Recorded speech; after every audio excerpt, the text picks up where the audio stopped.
চাবেন না, দেশ রক্ষা করতেও চাবেন না, গোলামি করবেন। অনন্ত যাত্রায় পাড়ি দিলেন গণতন্ত্র, সার্বভৌমত্ব ও জনগণের অধিকার রক্ষার সংগ্রামে দৃঢ় ও আপসহীন নেত্রী খালেদা জিয়া। জাতি হারালো এক শক্তিশালী ও প্রভাবশালী কণ্ঠস্বর। মঙ্গলবার ভোর ৬টায় রাজধানীর এভারকেয়ার হাসপাতালে চিকিৎসাধীন অবস্থায় মারা যান তিনি।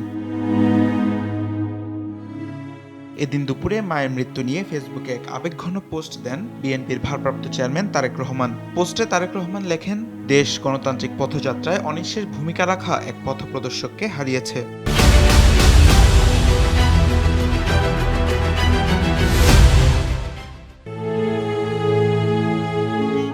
খালেদা জিয়াকে হারিয়ে দেশের মানুষ গভীরভাবে শোকাহত জানিয়ে তারেক রহমান লেখেন, বারবার গ্রেপ্তার, চিকিৎসা বঞ্চিত ও সর্বোচ্চ নিপীড়নের শিকার হয়েও খালেদা জিয়া অদম্য সাহস, সহানুভূতি ও দেশপ্রেম সঞ্চার করেছেন। খালেদা জিয়ার রেখে যাওয়া জনসেবা, ত্যাগ ও সংগ্রামের অবিস্মরণীয় ইতিহাস বাংলাদেশের গণতান্ত্রিক পরিক্রমায় চিরস্মরণীয় হয়ে থাকবে উল্লেখ করে তারেক রহমান বলেন, এই দেশের মানুষই ছিল খালেদা জিয়ার পরিবার, সত্তা ও অস্তিত্ব। সবশেষে তিনি তার মায়ের জন্য দোয়া চেয়ে দেশবাসীর আবেগ, ভালোবাসা ও বৈশ্বিক শ্রদ্ধার প্রতি চিরকৃতজ্ঞতা জানান। তামিম মাহবুব, দেশ টিভি, ঢাকা।